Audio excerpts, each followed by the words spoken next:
సుందరాయ శుభాంగాయ మంగళాయ మహోజసే సింహశైల నివాసాయ శ్రీ నృసింహాయ మంగళం. శ్రీ శ్రీ వరాహలక్ష్మీ నృసింహస్వామి వారి సన్నిధానంలో శ్రీ విశ్వావసనామ సంవత్సరం దక్షిణాయనం హేమంత ఋతువు పుష్యమాసం పుష్యబహుళ పంచమి గురువారం ఉబ్బ నక్షత్రం జనవరి 8వ తారీఖు యథావిధిగా 3 గంటలకు సుప్రభాతం. సుప్రభాతం అయిన తర్వాత ప్రాతరారాధన. ప్రాతరారాధనలో భాగంగా రిచివేద పారాయణం ఉపనిషత్ పారాయణం అయిన తర్వాత ధూపసేవ సమయంలో చతుర్వేద పారాయణం శ్రీరామాయణం భారతం భాగవతం విష్ణు పురాణం క్షేత్ర మహాత్మ్యం వరాహ పురాణం శ్రీభాష్యం మొదలైన గ్రంథాలని పారాయణం చేయడానికి ఉపక్రమిస్తారు. అనంతరం బాలభోగ నివేదనం.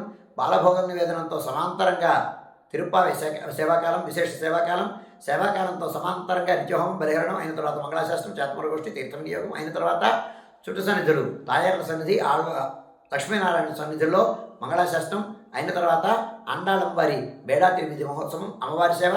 ఆ అమ్మవారు అండాళ సన్నిధికి వేం చేసిన తర్వాత అక్కడ విశేషారాధనం నివేదనం సేవాకాలం శాతమరగోష్ఠి తీర్థ వినియోగం అయిన తర్వాత ఆనాటి పాసుర వ్యాఖ్యాన విన్నపం విశేష పాసుర వ్యాఖ్యాన విన్నపం అయిన తర్వాత అమ్మవారి ప్రధానాలయంలోకి వేయించేస్తారు.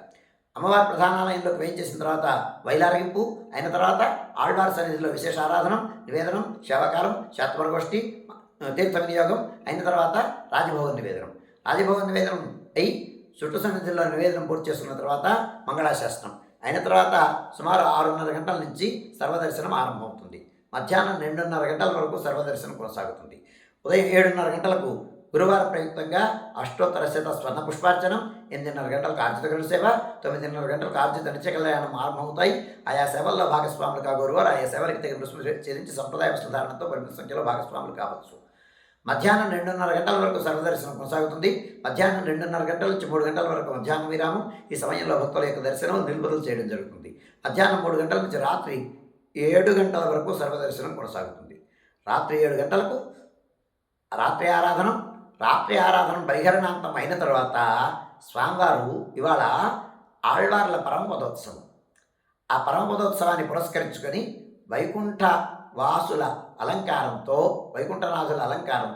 బంగారు తొడిక్కిని పైన స్వామివారు గ్రామ తిరువేదికి వేయించేస్తారు. ధ్వజస్తంభం దగ్గరికి వేయించేసిన తర్వాత అధ్యాపకులకు శ్రీశదారి సమర్పణం అయిన తర్వాత వారు దివ్య ప్రబంధం సేవాకాలం ఆరంభిస్తారు. ఉత్తర రాజగోపురానికి వెళ్ళిన తర్వాత అక్కడ వేద పండితులకి శ్రీశటారి సమర్పణం జరిగిన తర్వాత వారు వేదపారాయణం ఆరంభిస్తారు. ఆ గ్రామ తిరువీధి మహోత్సవం జరుగుతుంది. గ్రామ తిరువీధి పూర్తి చేసుకొని మళ్ళీ ఉత్తర రాజగోపురం దగ్గరికి వచ్చిన తర్వాత వేద శాక్తులు ఉంటాయి. ఈ 10 రోజులుగా తిరువీధిలో చేసినటువంటి పారాయణంకి శాక్తు సమాపనం అక్కడ జరుగుతుంది. స్వామివారికి గుడఖండ నివేదనం, తాంబూల సమర్పణం అయిన తర్వాత మంగళ నీరాజనం అయిన తర్వాత వారికి శ్రీశటారి సమర్పణం జరుగుతుంది వేద పండితులకి. అదే కళ్యాణ మండపం చివరికి వచ్చిన తర్వాత ఇయల్ శాక్తు జరుగుతుంది. ఆ ఇయర్పా సేవాకాలం శాక్తమర అక్కడ జరుగుతుంది. అక్కడ కూడా గుడకండ నివేదనం తాంబూల సమర్పణం అయిన తర్వాత మంగళ నీరాజనం అయి స్వామివారు ఆస్థాన మండపంలోకి వేయించేసిన తర్వాత కుంభహారతి ఆళ్వారికి శ్రీశటారి సమర్పణం అయిన తర్వాత ఏకాంత సేవా పురస్సరంగా బేడా ప్రదక్షిణ పూర్వకంగా స్వామివారి ఆస్థాన మండపంలోకి వేయించేస్తారు. ఆస్థాన మండపంలోకి వేయించేసిన తర్వాత స్వామివారికి లఘు ఆరాధనం ధూపదీప సమర్పణం అయిన తర్వాత శంగోలం విన్నపంలో ఆనాటి సేవాకాలం ఆనాటి పారాయణం తరువాయి విన్నపం జరుగుతుంది. అయిన తర్వాత స్వామివారు నమ్మాళ్వార్ల తిరువీధి బేడా తిరువీధి మహోత్సవం జరుగుతుంది. బేడా తిరువీధి మహోత్సవం పూర్తి చేసుకున్న తర్వాత ఆస్థాన మండపంలోకి వేయించేసిన తర్వాత నమ్మాళ్వార్లు శరీరంతో స్వామే ఇక్కడికి వచ్చి భూమండలంలోకి వచ్చి వారిని పరంపదంలోకి ఆహ్వానించి తీసుకెళ్తారట. 100 మాలాహస్తా 100 చూర్ణహస్తా అని 500 మంది అప్సరసులు ఈ ముక్త పురుషుడిని ఎదుర్కోలు పలికి వైకుంఠలోకంలోకి తీసుకెళ్తారు.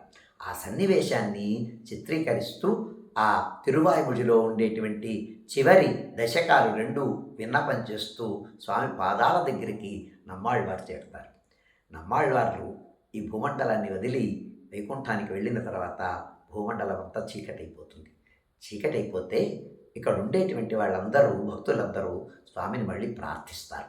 స్వామి, ఈ లోకమంతా తిమిర అంధకారం అయిపోయింది, అంచేత నమ్మాళ్వారిని మళ్ళీ ప్రసాదిస్తే కానీ ఇక్కడ ఉంటే కానీ భూమండలంలోకి చైతన్యం రాదు, అచేతనమైనటువంటి చేతనావస్థలో భక్తులందరూ ఉన్నారు భూమండలంలో అని ప్రార్థిస్తే వారు మళ్ళీ నమ్మాళ్వారిని ఈ లోకంలోకి అనుగ్రహిస్తారు. వారికి శఠగోపులు అని పేరు, శఠారి అని పేరు. ఆ శఠారే స్వామివారి పాదస్థానీయులు. నమ్మాళ్ళవారు వారి పాదాలు చేరారు. దానినే మనం శిరస్సును ధరిస్తున్నాం. ఆలయాలలో పాదుకలంటే ఆ పాదుకలకి శఠగోపురం అంటారు, శఠారి అంటారు. శఠారి అంటే నమ్మాళ్ళవారు. ఆ నమ్మాళ్ళవారిని మనం తల మీద ధరిస్తూ ఉన్నాం అన్నమాట. స్వామివారి పాదస్థానీయులు వారు. అట్లాంటి ఉత్సవం జరుగుతుంది, పరమపద ఉత్సవం.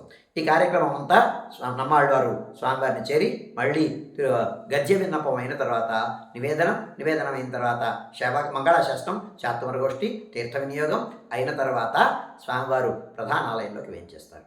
వేయించేసిన తర్వాత ఏకాంత సేవ, కవాట బంధనంతో ఈ కార్యక్రమం సుసంపన్నమవుతుంది. ఈ కార్యక్రమం సుమారుగా 11-11:30 గంటల వరకు కొనసాగుతుంది. అయిన తర్వాత కవాట బంధనంతో ఇక నాటి కార్యక్రమం సుసంపన్నమవుతుంది.